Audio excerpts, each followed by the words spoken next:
Welcome back to my channel. I am a reformer, an ex-gang member, and this is the only Vietnamese podcast TV in Atlanta. I did 10 years in the Fed,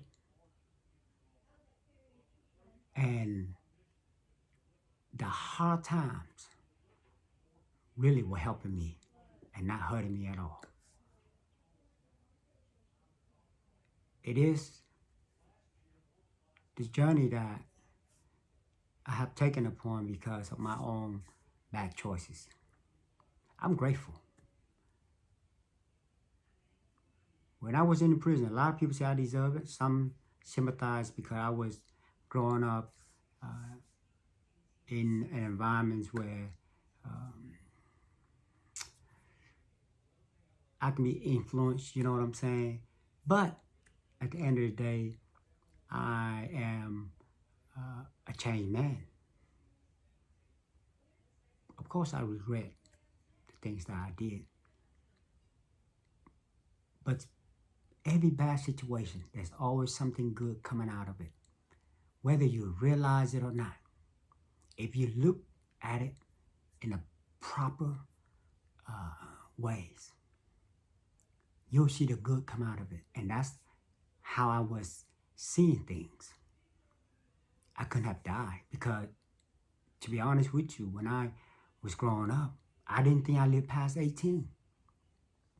Back in the day, there was a lot of drive-by shooting, a lot of exposure to violence, man. So, you live past 18, you're happy.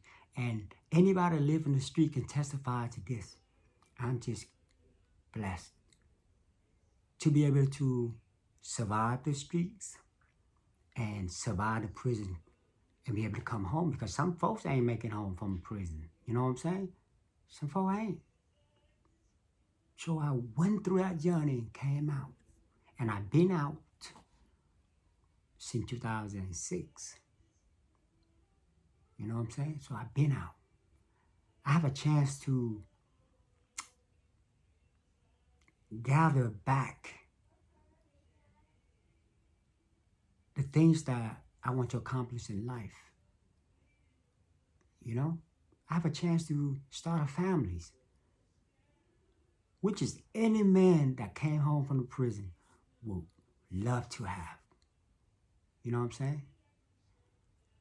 Not everybody doing the same thing, but my point is, you have to first realize that you are wrong.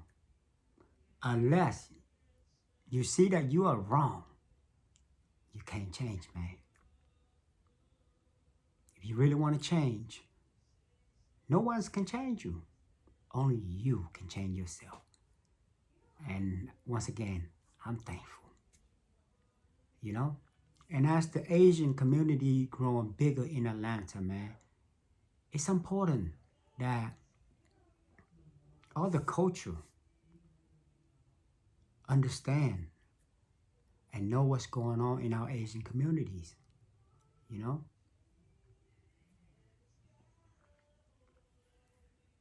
It's very important because misunderstanding can cause a lot of chaos. And that's what happened when I was first coming over here. It's because of misunderstanding. That's why during my years of childhood, in preteen, put it like that, like 11, 12 years old, 13, have a lot of confrontation with black kids. Some were bullying me, some were my friends,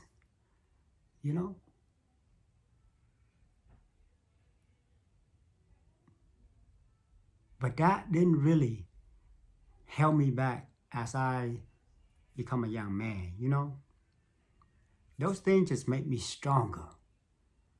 You cannot allow circumstance like that to victimize you. That's just how I look at it.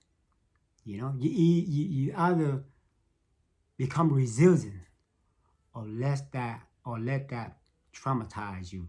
And if anybody been traumatized before, that ain't good at all. at all. You know?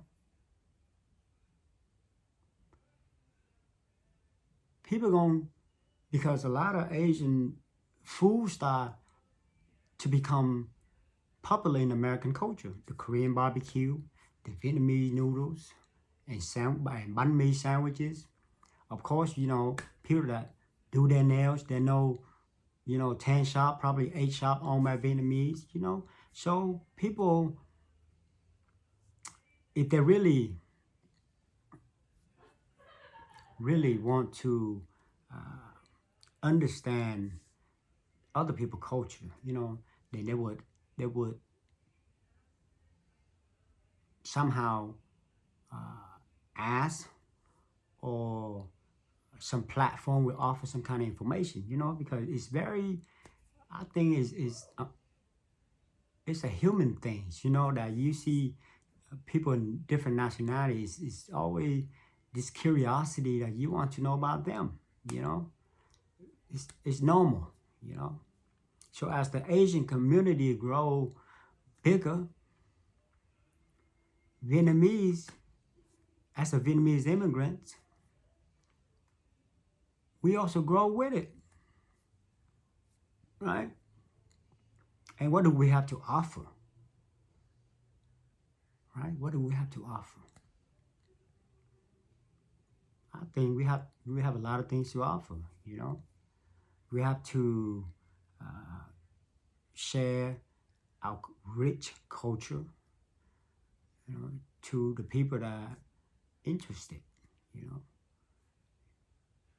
People visiting Vietnamese restaurant, and they have a chance to try the Vietnamese food, you know.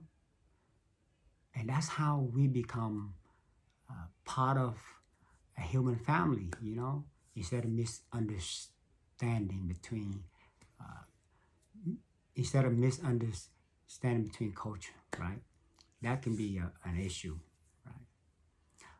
Because I'm a former gang member, so there's always question about Asian gangs here in Atlanta. Well, when you're talking about Asian gang here in Atlanta, you have to know that the Vietnamese gang in the early 90s was really the only one that making noises, right? They the one that getting charged with racketeering. And the only way the Fed can get a whole bunch of violent Vietnamese to put them on RICO charge. And the Vietnamese is known for violence, you know, back in the day. And it's not a good narrative at all. But the first generation, we are uneducated. It's all about education, man. You know, there shouldn't be any excuse in today's society, because I believe gang is the lowest organization out there. You know what I'm saying? It's one of the lowest organizations. That's why we be doing some stupid stuff. I hate to say I was one of them. I was one of them. So if we still on gangs, it just the matters of the culture that promoting it.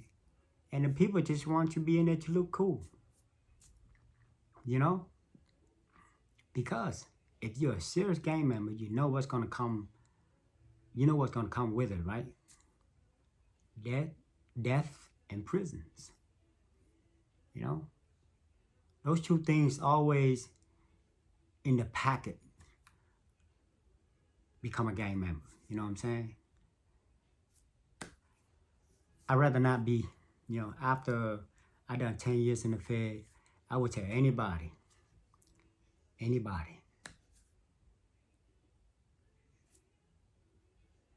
this life offering you more than just being a gang member. You know what I'm saying? I guess the persona, the putting forth out there, you know what I'm saying? Like the look, the bad boys look, you know what I'm saying? That ain't it, man. You don't have to look bad. Like, come on, you know, you can dress nice And toughness is had nothing to do with gangs. You know what I'm saying? Because I believe everybody's capable of doing something harmful to others. That's my beliefs. All right, that's my beliefs. But if you're talking about Asian gangs here, you have to go back and ask folks like myself. I'm 47 years old, and I have first-hand experience when the Fed cleaned up the streets. Vietnamese gang was the only one to making noises. Okay. Second generation, the younger homie, the next one was getting charged with ecstasy pill when ecstasy pills were rampant here in Atlanta. Vietnamese were, again, were indicted by the Fed. And in the Weeze games, right? I'm not saying Cambodia gang was violent. They're violent too. But it just, they didn't make the news as a whole unit. You know what I'm saying? So, what does that tell you today? Tell you today is you don't see a lot of visibility of Asian gangs because I believe that the game is changing, so they have to be evolved, right? Less visibility is better for them. They have to change the type of businesses, to enjoy their hard-earned dollars, whether it's illegals or legals, right? But as whole, you don't see a lot of them like with the Hispanic and the blacks. Another reason is because we don't have the people to be disposable. Our population is not that big, right? So everything you do, you can't just go out and do crazy stuff and get locked up. You can't, Your population is small, right? You need your people, So you're not going to see them out there doing stupid stuff to get locked up, right? That's not how they operate. So they learn by evolving. That visibility better. Change the way they look, change the way they talk, change their business types, It's better for them, right? As long as they are not being threatened, then I think let's go with anybody though, man. You know what I'm saying? You don't have to be a gang member. If your life is threatened, I believe that anybody can do something. If you ain't do nothing, then you better learn how to protect yourself. We live in today's world, man. You have to learn how to protect yourself and your family. Period. Have to, man. It's dangerous out there. Man. But as a Vietnamese immigrant, as an Asian, I would love to see us grow out of being against culture, and instead of having a gang, open a club. You know what I'm saying? That's better. That's why you have, you see what happened, right? All the elites, they have club, right? Like the Illuminati, have a club, not a gangs. Gang is the lowest organization, man. Open a club, right? Create positivities, create changes, Teach each other skills and trades. That's how y'all survive. Because if you have no skill, no trades, that's why y'all deal drugs. That's why they rob. That's why they do home invasion. It's the lowest form of humans, man.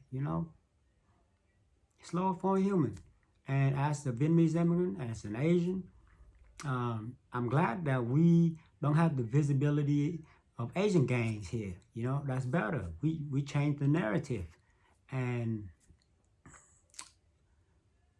it's called hope, And me as a reformer, I'm always instill the sense of true guidance to my children. Have manner, honor, loyalty, and respect respect, respect all people. Always do your best in school. Because me, as a first generation of Vietnamese, I'm getting older. My kids are the future. Your kids are the future. So we have to teach them correctly. We have to. And as a Vietnamese community here in Atlanta, we have to teach our children, man, to make an impact in the state of Georgia. You know, having Asian gangs here making no impact. So I'm glad that our visibility about Asian gangs here, it's not like in California. I'm glad that's the case. But I don't mean that Asians or any culture are soft. No. In no ways we should judge by the books. There's no way we can judge the book by its covers. That's what I mean. So the next time you run across a Vietnamese, knowing that we Vietnamese people, we are one of the hospitality type of people. We are hardworking people. We friendly. We have good food. You know what I'm saying? And we are thankful to be here, right? If we're ever not thankful, they shouldn't be here. As for me, I'm thankful, right? Well, I hope y'all enjoy, and I hope that if y'all, it's your first time, like and enjoy, okay? And subscribe, right? And subscribe. This is the only Vietnamese podcast TV here in Atlanta. So I hope y'all will be able to have a chance to learn and know a little bit about Vietnamese culture, because I'm Vietnamese, so I can represent any other Asian communities. But there we go. There we have it. Until next time, y'all take care. Enjoy your freedom. And definitely, you gotta have love. Right? Peace.